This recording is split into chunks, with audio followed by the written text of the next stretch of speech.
నీరు నీరు నీరు రైతు కంట నీరు.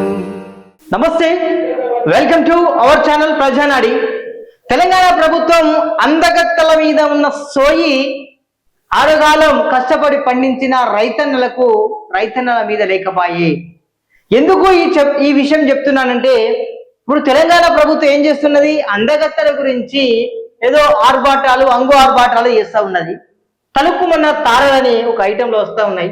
చార్మినార్ అందాలకు మిస్ వరల్డ్ కంటెస్టెంట్లు ఫిదా, అందాల బామలకు రెడ్ కార్పెట్ తో అధికార స్వాగతం, చౌహాన్ల ప్యాలెస్ లో అందగత్తెలకు విందు, హాజరైన ముఖ్యమంత్రి రేవంత్, ఆయన కుటుంబీకులు, మంత్రులు పొన్నము, జూపల్లి, హీరో అక్కినేని నాగార్జున, ట్రెండింగ్ లో ఉన్న హీరోయిన్ శ్రీలీల. చెప్పి ఓకే, బాగానే ఉన్నది. బుధవారం అంటే తెల్లవారుజామున ఈ రోజు ఏం జరిగింది, ఈదురుగాలులతో కూడినటువంటి భారీ వర్షం అయితే సంభవించింది. మరి దీనిపైన కూడా మరి రైతులకు అనేక విధాలుగా అండగా ఉండాలి. కూడా రైతుల గురించి అన్ని హంగులు ఆర్భాటాలు చేయాలి కదా. మరి రైతులకు ఎన్ని జరుగుతున్నా కూడా వాళ్ళని పట్టించుకున్న పాపాన పోలేదు ఈ ప్రభుత్వం. రేవంత్ రెడ్డి గారు మీకే చెప్తున్నాం, ఈ అందగత్తెల మీద ఉన్నటువంటి సోయి రైతన్నల మీద ఎందుకు లేదు? ఈ భారీ వర్షాల కారణంగా ఇప్పుడు మే జూన్ అంటేనే భారీ వర్షాలు కురుస్తూ ఉంటాయి, అకాల వర్షాలు, వడగండ్ల వానలు కురుస్తూ ఉంటాయి. ఆ సమయంలో కూడా ఈ వరి ధాన్యం కూడా ఇంకా కూడా కళ్ళాల్లోనే మిగిలిపోయింది. తేమ పేరుతో వాళ్ళని ఇబ్బందులు పెడుతున్నారు. తేమ కరెక్ట్ వచ్చినా కూడా ఇంకా రావాలని లాస్ట్కు అందులోకే నీళ్లు తెచ్చేటువంటి పరిస్థితి అయితే ఉన్నది. అంటే వర్షం కారణంగా కళ్ళాలలో నీరు నిండిపోయింది. ఇది కూడకొచ్చింది కాదు, భూమికొచ్చింది కాదు. ఈ అందగత్తెల పోటీలను కూడా చాలా మంది విమర్శలు వెలువెత్తుతున్నాయి. రాష్ట్రం అంతా కూడా దివాళా తీసింది. రాష్ట్రంలో ఇన్ని వేలే ఉన్నాయి, ఇన్ని వేల కన్నా ఎక్కువ నన్ను ఓట్సా కూడా నన్ను ఏం చేసినా కూడా రాదు అని మీరు చెప్పిండు. ఈ కోట్లతోటి వ్యవహరిస్తున్నటువంటి ఈ వ్యవహారం నుంచి మరి డబ్బులు ఎక్కడి వస్తున్నాయి? రాష్ట్రమే దివాళా తీసిందని చెప్తున్నారు. ఈ అందాల తారలు, ఈ ముద్దుగుమల పోటీలు అవసరమా రేవంత్ రెడ్డి గారు అని కూడా సభ్య సమాజం కూడా అడుగుతున్న పరిస్థితి. సో ఒకసారి చూద్దాం. ఇక చూడండి, రేవంత్ రెడ్డి గారు ఈ ఫోటోలు ఇవన్నీ కూడా మీకే. తెలంగాణ రాష్ట్ర ప్రభుత్వము రైతులకు అండగా ఉంటుందా లేదా అని కూడా మీరు ఒకసారి అర్థం చేసుకోవాలి. అందగత్తెలు పోతారు వస్తారు అంతే, కానీ భూమ పెట్టేది ఈ రైతన్నలు. మిమ్మల్ని అధికారంలోకి తీసుకువచ్చేలా చేసింది కూడా ఈ రైతన్నలు అనే విషయాన్ని కూడా మీరు మర్చిపోవద్దని కూడా మేము తెలియజేస్తున్నాం. ఒకసారి చూడండి, ఈ యొక్క ఘటన చూస్తే నిజంగా కన్నీళ్ళు వస్తున్నాయి. ఆ రైతులు ఇంకా బలబల ఏడుస్తున్నారు. ఒకసారి అర్థం చేసుకోవాలి. మొత్తం ఇదంతా కళ్ళాలు, ఈ కళ్ళకి వరి మొత్తం తడిసి ముద్దైంది, వరి ధాన్యం అంతా కూడా. చూడండి ఒకసారి, ఇదంతా కూడా ఇది ఇవాళ తెల్లవారుజామున జరిగినటువంటి విషయం కూడా మనకు తెలుస్తా ఉంది. తెల్లవారుజామున కూడా వర్షం కారణంగా కూడా చూడండి ఇదంతా ఏడుగా చూడండి. ఇవాళ ఎన్నో తారీఖు, 14వ తారీఖే కదా, 14/5/2025 14/5/2025 ఈ తేదీన ఇవాళ జరిగింది. పొద్దున వర్షం కుడుతున్న పరిస్థితి, నైట్ కూడా తెల్లవారుజామున కురిచింది. ఇక చూడండి, మొత్తం సర్వనాశనం అయింది. చూడండి ఇక్కడ ఏం చేస్తారు, ఎంతకని కప్పుతారు. వరద మొత్తం వచ్చింది, మొత్తం కొట్టుకపోయినాయి. ఆ సంచులలో నింపి ఉన్నాయి కొన్ని అవి కూడా తడిసి ముద్దాయి. ఏం చెప్తారు, ఏమని చెప్తారు ఇక్కడ? ఈమె చూడు, ఈమె బాధ, ఆ మహిళా రైతు యొక్క బాధ అంతే కాదు, ఒక ఏర్పు కూడా తక్కువ. ఏం చేస్తారు ఇక చెప్పండి? దీనిపైన సోయి లేకపోయే. చూడండి మొత్తం ఏం చేస్తాడు ఆ రైతు? అక్కడ పోయి ఏం చేస్తాడు? ఇంకా చూడండి, చెప్పడానికి లేదు. ఇది ఏటూరు నగరం అట. ఈ పరిస్థితి చూడండి, తడిసి ముద్ద అయినా ఆడ అయిపోయింది. చూడండి, ఎక్కడ ప్రతి పరిస్థితిలో కూడా ఇదే ఉన్నది. మళ్ళీ ఇంకోటి, రైతుల గురించి ఏదైనా మరి మనం అడగాలని అధికారుల దగ్గరికి పోతే, మాకు అందగత్తెల పోటీలకు సంబంధించి ప్రోగ్రాం కార్యక్రమాలు ఉన్నాయి, మేము అందులోనే లీనమైనాము అని వాళ్ళతో చెప్పడం అట.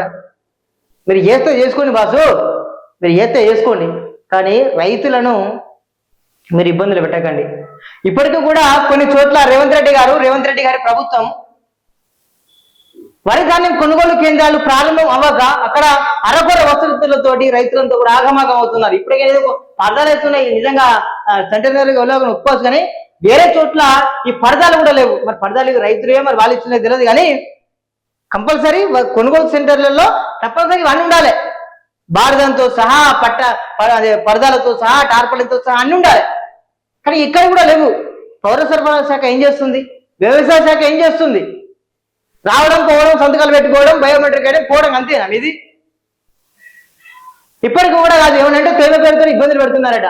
ఇంకేమనంటే లారీలో తెలవు, లారీలో కొడుతున్నాయని చెప్తున్నారు. ఎటుపోతున్నది ఇది?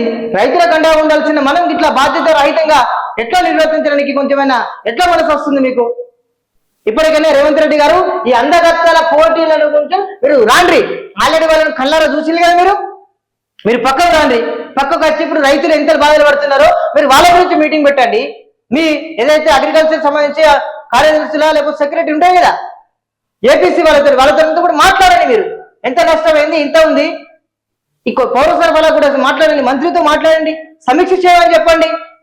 వరి ధాన్యంలో కొనుగోలు కేంద్రాల్లో వరి ఇంకా ధాన్యం ఎందుకున్నది, సమస్యలు ఏంటిది, మరి బార్దాన్ లేదా, లేకపోతే ఇంకేం విషయాలు లారీల కొడుతుంటే సాల్వ్ చేయండి. అందగత్తల పోటీలకేమో ఆగమాగం అవుతారు, రైతుల విషయానికి వచ్చినట్లయితే సైలెంట్ ఉంటారా మీరు? ఇప్పటికైనా రేవంత్ రెడ్డి గారు సాలింగ అందగత్తల మోజుల సాలింగ మనకు రైతుల గురించి రండి.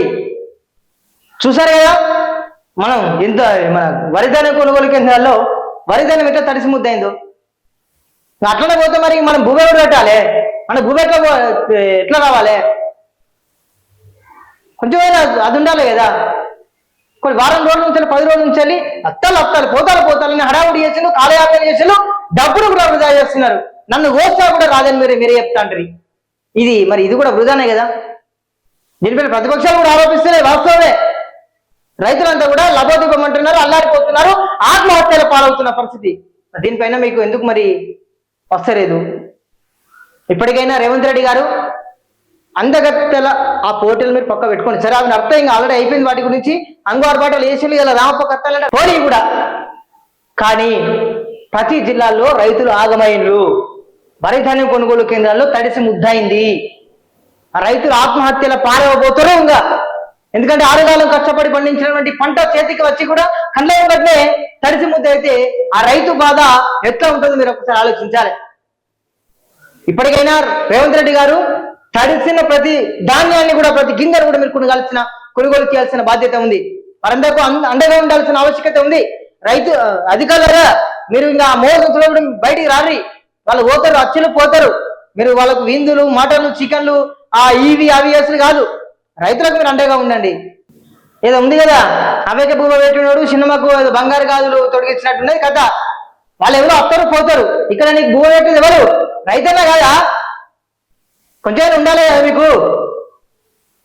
సో ఇప్పటికైనా మరి దీనిపైన ప్రభుత్వం స్పందించాలి. ఇంకా కూడా రైతుల గురించి మేము కూడా నిరంతరం పోరాటం చేయాలి. ఎందుకంటే ఏదేదో వార్తలు కాదు, తప్పకుండా గ్రౌండ్ లెవెల్లో ఏం జరుగుతుందో మేము పక్కాగా మేము తెలుసుకొని మాట్లాడతామండి. అంతే, మేము పక్కాగా తెలుసుకొని ఏం జరుగుతుందని తెలుస్తాం. ఏదో లట్టు పొట్టు వార్తలు చదువు లేదు ఇక్కడ. రైతులు ఇబ్బందులు పడుతున్నారు, తెలపడం అంతే. తెలపడం మీకు ప్రజలకు, ప్రభుత్వానికి వారధిగా పనిచేసేది మేము. మీకు తెలియజెప్పడం మా బాధ్యత. గంతే ముచ్చట. మీరు దీనిపైన ఎట్లా స్పందిస్తారో స్పందించండి. ఇక కుళ్ళం ముచ్చట. ఇంకా సో చూస్తూనే ఉండండి Prajanadi. Thank you so much.